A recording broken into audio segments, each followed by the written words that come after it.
Well, thank you very much. That's a big group of people. That's a nice group. Well, we want to bring religion back stronger, bigger, better than ever before. Very important, and this is a good start. This is really good. We have to have religion, and it suffered greatly over the last few years, but it's coming back. It's coming back strong, and I want to thank you, Pastor Paula, who I have known for a long time. She's a fantastic person, and thanks to the thousands of believers here today from all across the country and from all around the world. This is a beautiful tradition. They told me I could do it via Skype. And I said, what are we doing? And they said, the prayer breakfast. I said, I've been there every year. I'm not doing it via Skype. Via Skype. I'm going to be there. It's not that far, you know. It's like about 2 minutes down the road. In fact, it was easier to do this than put up a Skype deal. Just destroy the White House, putting up all that stuff. But now I want to be here with you. And I have been here with you. Thank you. And I do that despite the fact that they say I can't run again. That's the expression, sir. Then somebody said, I don't think you can. Oh. Now, I want to be with you regardless, and it's an honor, and it's something I've enjoyed. I've actually met some very nice Democrats here. It's true. I have. But this is a beautiful tradition that started with President Eisenhower in 1953, and I wouldn't miss it for the world. After 4 long years, really, they were very long, dark years, in my opinion. It's great to be back at the prayer breakfast, and I hope you all agree it's nice to once again have a president that shows up to the prayer breakfast.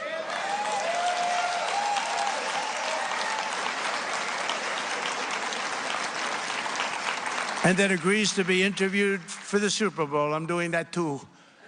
They haven't done it in so long, they forgot about it. They said, oh, but they hadn't done it in years. But I said, yeah, this morning they wanted to know. And I said, yeah, why not? What the hell? You know the way I look at it? They ask you a question and you give them an answer. It's not that hard. But they didn't show up for years, so they were almost shocked when I said, yeah, I'll do it. Why not? But I want to thank our great newly confirmed Secretary of the Interior, Doug Burgum, who's fantastic, by the way, for being here this morning. I don't know if, is he around? Where is he? Where is he? He's right there, sir. Right there. It's hard to see. With the lights, I can't. There you are. You are a handsome devil. He's a good-looking guy. He's got an even better-looking wife, I can tell you that. But I want to thank you and Catherine you've been fantastic.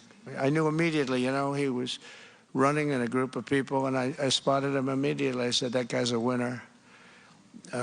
He didn't get the gravitas, because to get gravitas, you have to be controversial and, in many cases, a horrible human being. You get a lot of gravitas that way, and he's a very good human being and very smart. But I said, he is really outstanding, and he's going to do a job with Chris Wright. Two of them, it's like a partnership with Interior and Energy. He's going to have more liquid gold coming out of the ground than anybody's ever seen before. We're going to drive the price down, and everything else is going to follow. So he's one of the really important people. He's a very, very, very great gentleman, was a fantastic governor, by the way, and really did do, and sort of learned the oil business as a governor, because he made his money, made a lot of money, which I like. I like people that make money, because that means they can help us. And they always like me to put in really people that have failed. They want, please, sir, he's made too much money and he's become too successful. They want me to hire people that have totally failed to run Department of Energy. Somebody that lost all his life. I just don't want to do it. I know it sounds nice, but I want to get somebody that was so successful, because we got to bring the country back, and him and Chris are going to be unbelievable. I really believe it. But I want to thank you very much, Doug, for what you've gone through. He's gone through a lot, too. But he was easily approved because he's an honest person. He gave a statement. They read it. They said, thank you. But as well as our co-chairs, Representatives Ben Klein and Jonathan Jackson, thank you very much. Thank you very much. Thank you. Thank you, fellas. Great. Congressman Eric Burleson and visiting dignitaries from more than 120 countries. From the very beginning of our republic, America has always been a nation founded by people of faith and strengthened by the power of prayer and united by four simple but very beautiful words: in God we trust.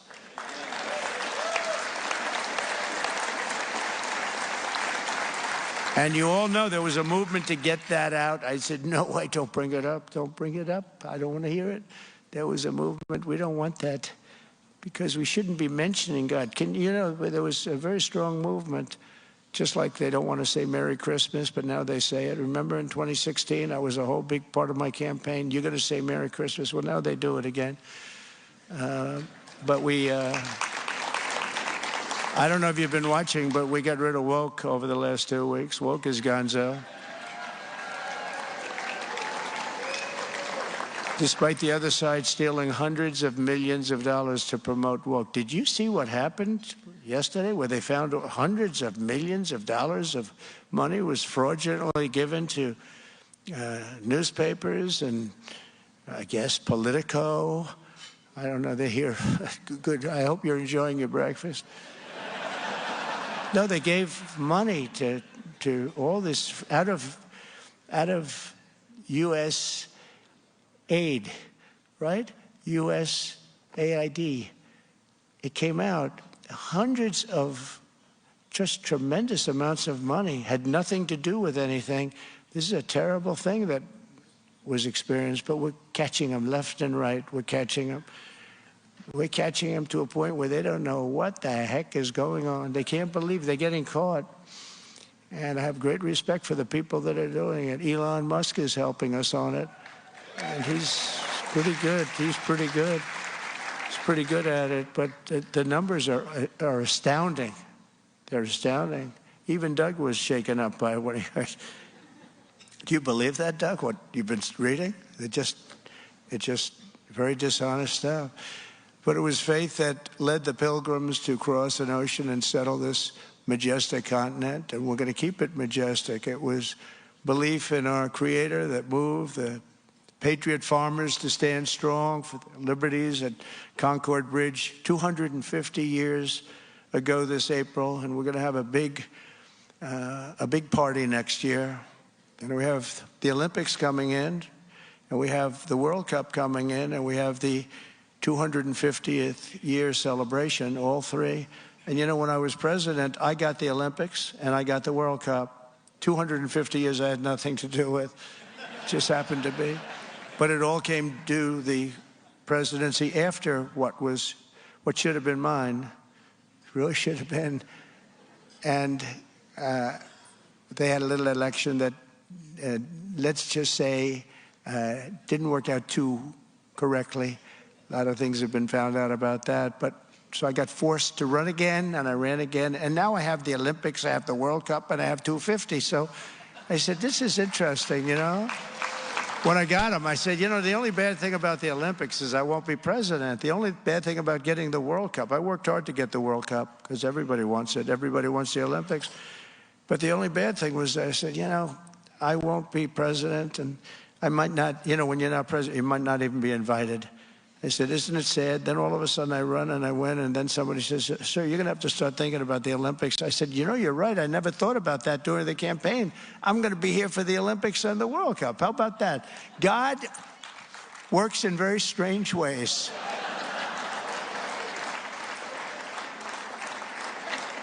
But we had a great election. We won by a massive majority. Won all 7 swing states. We won the popular vote by millions and millions of people. We have a mandate, and some say the most consequential election in 129 years. And that's good because I'm a believer, like you're a believer, and we want to have a believer in this position.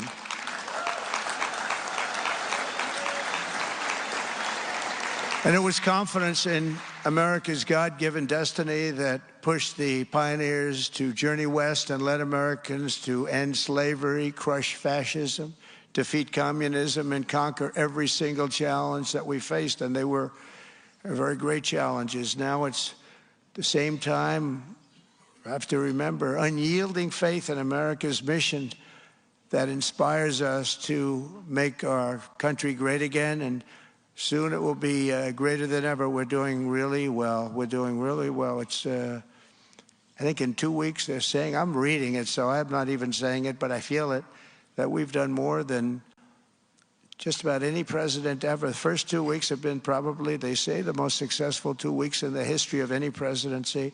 Now all we have to do is keep it going for another couple of hundred weeks. But it's been very successful. And if this guy gets a lot of oil out of the ground to bring down everybody's prices, it'll even be better. So, Doug, you shouldn't even be here right now. You should be, get out of here, Doug. Start looking for oil.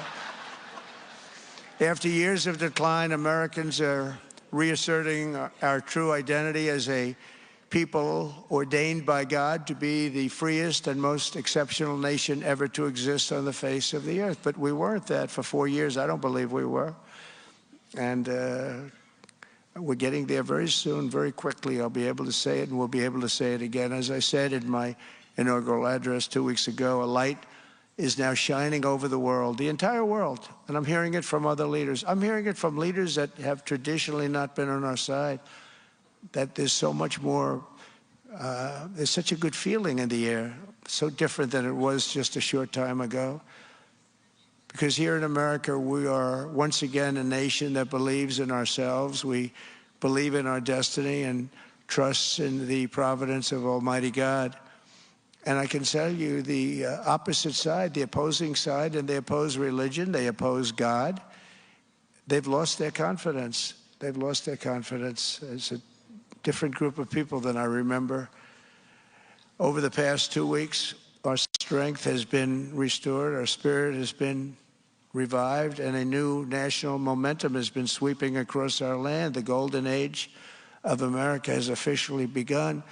And I will tell you, I just read it this morning, a statistic just came out that in the last 15 years, we just broke the record, Army recruitment, and they think it's going to be 25 years, but right now it's 15, more than 15. Army recruitment has gone up. You've probably been reading that it's been way down in the dumps. And recruitment's the highest it's been in more than 15 years, and that's going to get higher, and it could be 25 years, but that's going to get higher and higher. And that's a tremendous thing. That's a tremendous thing, and a poll came out that the spirit of the country is up 49%. Where did you hear that? That's a record that's never gone up. And that's gone up over just since the election, since November 5th. What a great day. Was that a great day? Was that great? Because we're going to make our country great again. After years of stagnation, our economy is roaring back to life. Optimism is soaring. Hope is returning. And we have brought back the words common sense to our government. We had a big day yesterday, you saw that, having to do with men in women's sports. No longer, it's over.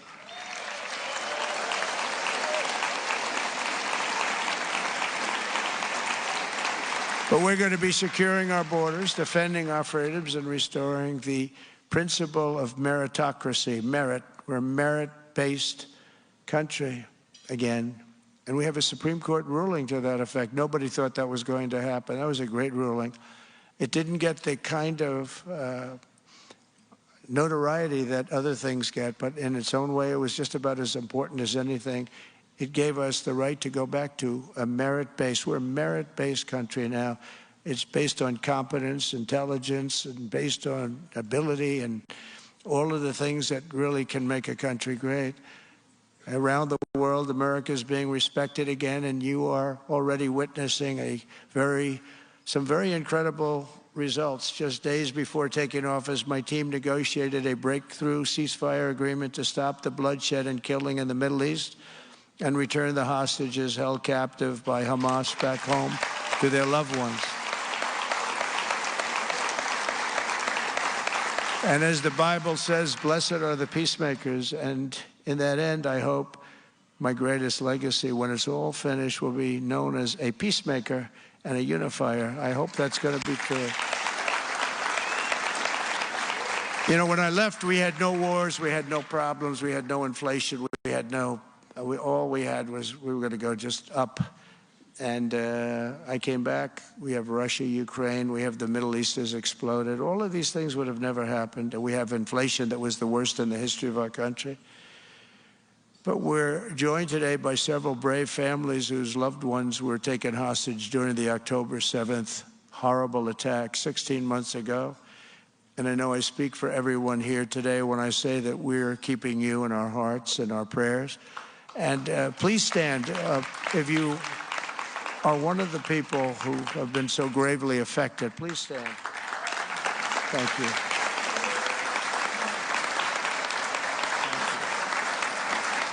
Thank you very much. Well, they're coming in. More are coming in today. They're coming in. It's a very traumatic situation, very tough, as the people know that are here with us. But they're coming in. And I made a statement. I meant it totally. That if they're not home by the time I get into office, all hell will break loose in the Middle East. And I think they respected that statement. So we'll see. But we have more hostages to come, and we hope they live up to their word. And I have to say, who knows if that's going to happen. But one way or another, it's going to work out. It's going to all work out. As president, I will not rest until every remaining hostage has been returned to their families. So thank you all for being here. Appreciate it. Also with us is an incredible survivor of October 7th. What a horrible day that was. That would have never happened. Iran was broke. They had no money to pay to Hamas or Hezbollah. They were stone cold broke. And when I left, they started selling their oil again. They took the sanctions off. They did everything wrong. I mean, I'd like to say the opposite of that. I would much prefer saying the opposite. But they did everything wrong. That includes with Russia and Ukraine. That should have never happened also. All those millions of kids, you know, the soldiers are just being decimated. The two countries, probably 800,000 Russians, 600, 700,000 Ukrainians, young people, just laying on a battlefield dead. It's a horrible situation going on over there. We're working very hard, and I think making progress to stop it. Also with us is an incredible survivor of October 7th who was held captive by Hamas for more than 8 months. Noah Agramani was the music festival. She was at the music festival and attacked on that terrible day. Where are you? Where are you? Thank you very much. Thank you. Thank you very much.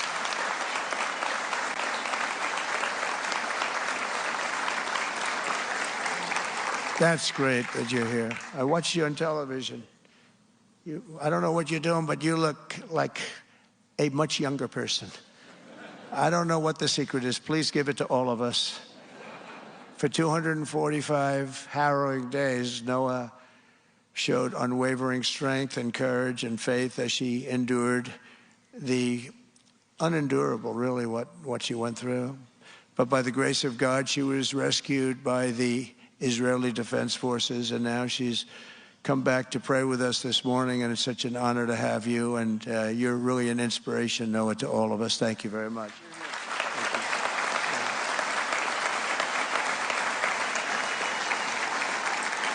The innocent civilians attacked on October 7th were targeted for one reason, because they were Jews. They were murdered and kidnapped because of their faith, and these events remind us of how blessed we are to live in a nation that has thrived for 2.5 centuries as a haven of religious freedom, although I will tell you the last 4 years have been very difficult. It would have been a very difficult thing for me to have made that statement if this speech was taking place 2 years ago. My administration is absolutely committed to defending this proud heritage, and I will always protect religious liberty.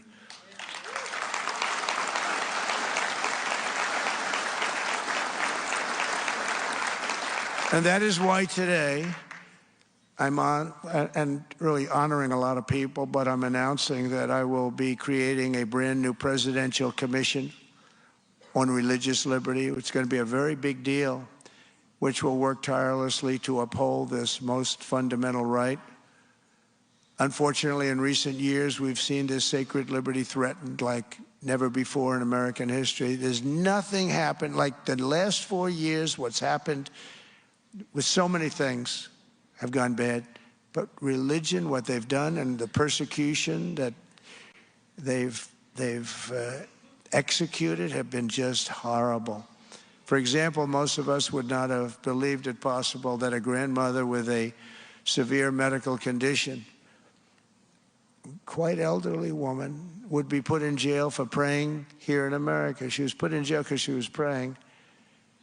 But we're joined today by a woman who was 75 years old. Paulette Harlow was sentenced to 2 years in prison for peacefully praying outside of a clinic, charged under an obscure law that hadn't been used in years, selectively weaponized against Christians by the previous administration. I never understood how we won with evangelicals, we won with Christians by a lot. But even that little bit that they got, I said, who are the people that voted for them? Who would vote for them? They were terrible. They were terrible to you, and they were terrible to people of religion, all religions. At her sentencing, the judge mocked Paulette's Christian faith. Exactly 2 weeks ago, it was my honor to grant Paulette and other persecuted Christians, about 23 of them, a full and unconditional pardon.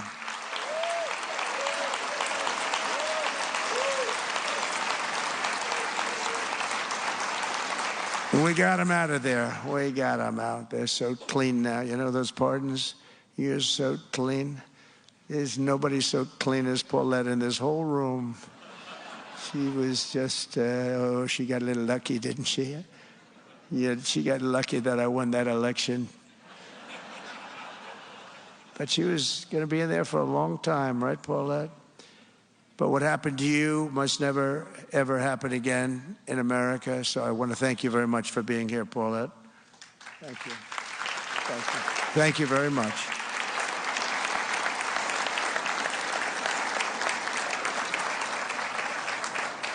Thank you. Thank you very much. Enjoy your life. To confront such weaponization and religious persecution, today I'm signing an executive order to make our Attorney General, who's a great person, she's going to be a great Attorney General, Pam Bondi, the head of a task force, brand new, to eradicate anti-Christian bias. About time, right? Anti-Christian bias. Yeah, you never heard of that one before, right? But it's about time, isn't it, though, really? So many times you hear, but you don't hear the anti-Christian bias. The mission of this task force will be to immediately halt all forms of anti-Christian targeting and discrimination within the federal government, including at the DOJ, which was absolutely terrible, the IRS, the FBI, terrible, and other agencies. In addition, the task force will work to fully prosecute anti-Christian violence and vandalism in our society and to move heaven and earth to defend the rights of Christians and religious believers nationwide. You've never had that before, but this is a very powerful document I'm signing. You got it now. First time you've had it. If we don't have religious liberty, then we don't have a free country. We probably don't even have a country. This week, I'm also creating the White House Faith Office, led by Pastor Paula White, who is so amazing. That man's happy. Look at, stand up. Let me see. Why are you so happy? You love Paula, right? I come from Lebanon. Oh, Lebanon tough. Yeah, so you know what we're talking about better than anybody. Yeah. You're going to have a great new ambassador to Lebanon. Yes, thank you very much. Thank you. That's tough. Yeah, you're going to have a great new ambassador. We just put him in. Well, I'm In the White House, we will protect Christians in our schools, in our military, in our government, in our workplaces, hospitals, and in our public squares. And we will bring our country back together as one nation under God with liberty and justice for all. Throughout history, those who have sought control and domination over others have always tried to cut the people off from the connection to their Creator. At the same time, every nation with big dreams and great ambition has recognized that there is no recourse more precious than the faith in the hearts of our people. It's the thing that makes our nation great. It makes other nations great. When you don't have it, you don't see great nations. Without God, we are isolated and alone, but with God, the Scripture tells us all things are possible. Well, look at me. I'm standing before you today. I shouldn't be here. I shouldn't be here. A lot of people said, I shouldn't have been here. A beautiful day in Pennsylvania. It's a shot that should not have been missed. Well, it got me a little bit. It got me a little bit, but pretty amazing. My son, who's a great shooter, Don, both of them, Eric, they said it's like sinking a 1-foot putt from where that shooter was with that particular weapon. And it just happened to turn at the right instant, a fraction of a second. If I was late or early, it would have been over. And you would have somebody else speaking today. But got very lucky. It was a chart on immigration came down, and I looked to my right. Quickly, I looked to my right. I said, drop that chart. Boom. And I said, man, what was that? So if I didn't make that turn, so it's, you know, my son, Don, said, Dad, I'll tell you, you got saved by God. This is, you know, I shouldn't say this, but that was a big statement for him to make. He was moved, Eric, likewise, because it's, you know, you could say it's a miracle or you could say something, but it was really, it was God that saved me.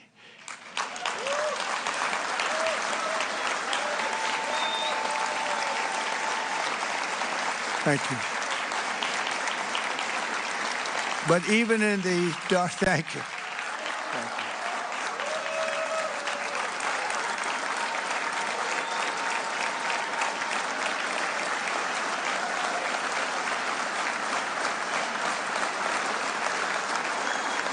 Thank you. Thank you, David.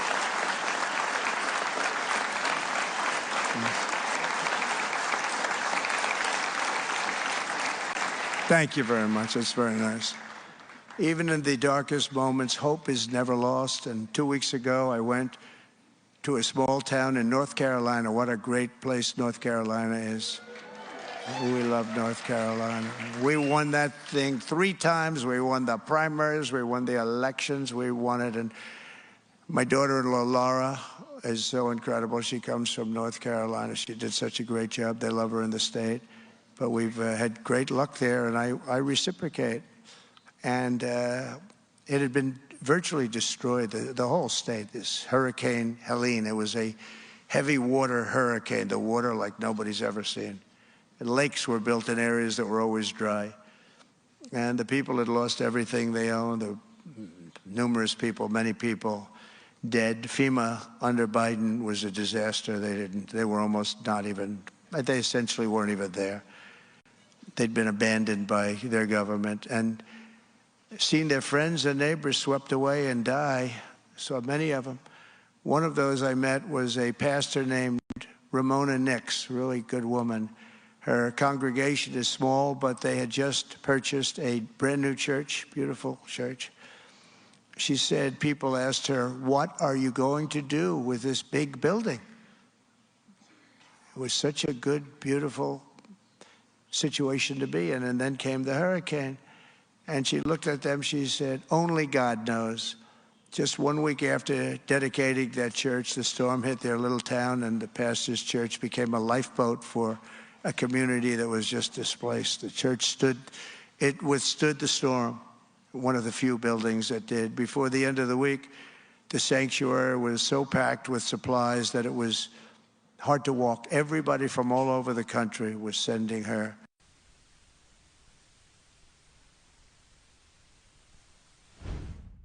All right, it does look like that feed just switched on us. However, we do have another one. Oh, looks like it just came back. Sometimes this happens live TV. Let's head back to President Trump. He said, "Sir, God is good. He is very good. It's been just 17 days since I took the oath of office." Wow, 17 days. It's time still flies. It's 17 days. It's gone. I've been so busy that it's hard to believe. But we've done a lot in 17 days, haven't we? And in those 17 days, we've accomplished really what some people haven't accomplished in 8 years, from the flood-ravaged valleys of North Carolina to the flame-scorched bluffs of California. I went there. What a shame that is. I've never seen anything like it. As far as the eye could see, just devastation of rich neighborhoods, very rich neighborhoods. Some of the richest people in the country lost their houses. Rich and middle income. I wouldn't say poor people. This was a rough period of weeks. You know, I opened the floodgates a few days ago. Let the water come down because the environmentalists didn't want water. They still don't want it. If they had their choice, they don't want it. I said, "Are you crazy?"